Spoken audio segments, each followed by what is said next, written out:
오늘 본문의 말씀은 야고보서 2장 5절 말씀입니다. 내 사랑하는 형제들아 들을지어다. 하나님이 세상에서 가난한 자를 택하사 믿음에 부요하게 하시고 또 자기를 사랑하는 자들에게 약속하신 나라를 상속으로 받게 하지 아니하셨느냐. 아멘. 본문에서 가난한 자를 택하였다는 것은 자본주의 사회에서 말하는 돈 없는 사람을 의미하는 것이 아닙니다. 만약 야고보가 말하는 가난한 사람이 자본주의 사회의 개념에서 말하는 가난한 사람이라면 결국 천국은 돈 없는 사람만 들어갈 수 있다는 논리가 됩니다. 그렇게 되면 하나님은 사람을 돈 있는 사람과 돈 없는 사람으로 차별하는 것이며 세상적인 것을 차별의 기준으로 삼는 모순이 되는 것입니다. 야고보는 가난한 사람을 택하사 믿음에 부요하게 하시고 또 자기를 사랑하는 자들에게 약속하신 나라를 상속으로 받게 하셨다고 말합니다. 믿음에 부요한 것이나 약속의 나라를 상속으로 받은 것이나 동일하게 하나님 나라에 거할 것을 의미합니다. 하나님의 나라는 믿음에 부요한 자의 나라이고 또한 상속으로 받을 약속의 나라 역시 영원한 하나님 나라이기 때문입니다. 이렇게 본다면 하나님이 택하신 가난한 사람은 하나님을 사랑하는 사람과 같은 의미의 말로 이해할 수 있습니다. 가난한 사람은 세상에 의지할 것이 아무것도 없습니다. 힘으로 삼을 것도 없습니다. 그래서 약자입니다. 약자이기에 오직 희망은 하나님뿐입니다. 하나님만 바라보며 하나님만 의지하면서 모든 것을 하나님께 맡기고 인도를 구할 뿐입니다. 이것이 가난한 사람이 취할 수 있는 최선입니다. 그래서 믿음에 부요할 수 있는 사람은 가난한 사람들 뿐입니다. 부자는 세상에 의지할 것이 있고 힘이 되는 것들이 있는 사람입니다. 하나님을 의지하지 않고도 얼마든지 든든하게 세상을 살아갈 수 있다고 여기는 사람들입니다. 결국 성경에서 말하는 부자와 가난한 자의 차이는 무엇을 의지하고 힘으로 여기느냐에 있는 것입니다.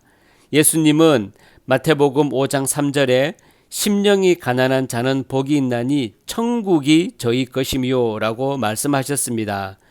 예수님이 말씀하신 심령의 가난이 바로 참된 가난입니다. 세상에는 의지할 것이 전혀 없는 사람입니다.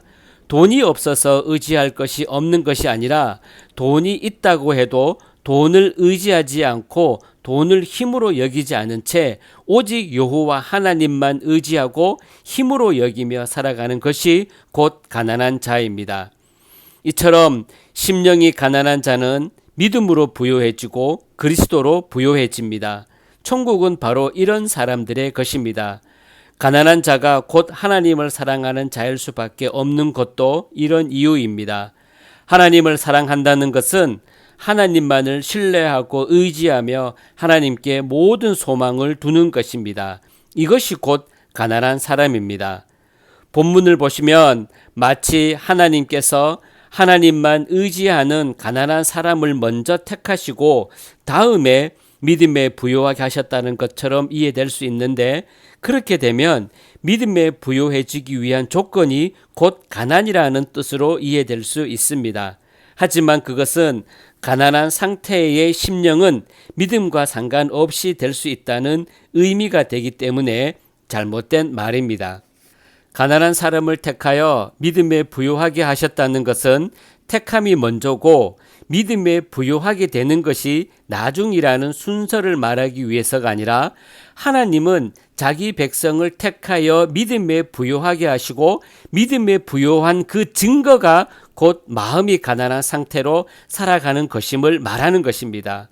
가난한 사람은 믿음에 부요한 사람입니다. 믿음에 부요하다는 것은 믿음으로 인해서 부족함이 없는 충족된 상태를 말합니다.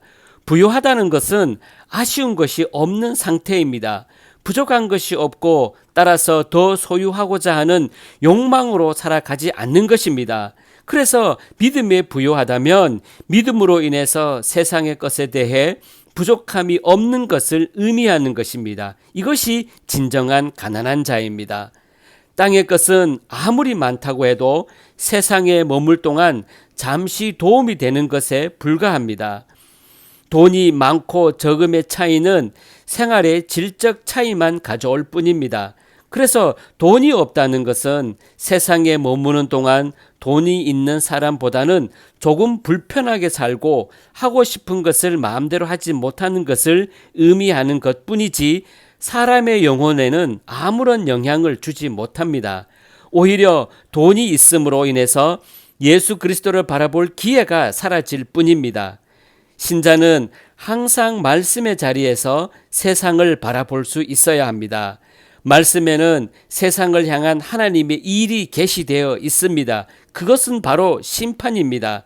분명코 이루어질 하나님의 심판이 있을 때 세상의 모든 것은 무용지물입니다.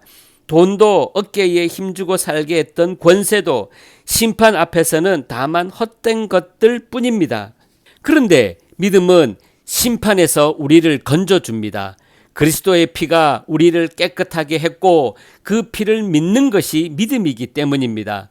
그러므로 신자는 믿음 하나 붙들고 살아가면 되는 것입니다. 이처럼 믿음이 죄인인 우리에게 얼마나 귀한 선물이며 가치 있는 보배인가를 안다면 믿음을 주신 하나님께 감사하지 않을 수 없고 무엇보다 믿음으로 인해서 세상 것에 대한 아쉬움에서 벗어나게 되는 것입니다. 이것이 믿음의 부요함이고 이 부요는 오직 가난한 사람들에게서 나타나는 모습인 것입니다. 하나님은 택한 자기 백성에게 약속의 나라를 상속으로 주십니다. 하나님이 상속으로 주실 이 나라를 소망하게 된다면 자연히 세상에는 소망을 두지 않게 됩니다. 영원한 것은 세상이 아니라 약속의 나라임을 믿기 때문입니다. 그래서 돈이 있든 없든 상관없이 세상의 것을 신뢰하지 않고 하나님을 신뢰하는 자로 살아가게 되는 것입니다. 이것이 마음이 가난한 신자이며 하나님을 사랑하는 사람입니다. 이러한 신자가 모인 것이 교회라면 교회는 당연히 차별이 있을 수가 없습니다. 세상의 것을 아무것도 아닌 것으로 바라보는데 남이 부자고 내가 부자든 그것이 무슨 상관이겠습니까? 또한 내가 돈이 없다고 해서 낙심할 것이 무엇이겠습니까? 다만 돈 있는 사람보다는 힘들고 불편하게 살겠지만 약속의 나라를 믿고 소망하기에 인내하게 되는 것입니다. 손에 보이는 것에 흔들리지 마시고 보이지 않는 믿음으로 감사하며 살아가는 여러분의 인생길에 하나님의 기름 부으심이 있으시기를 축복합니다.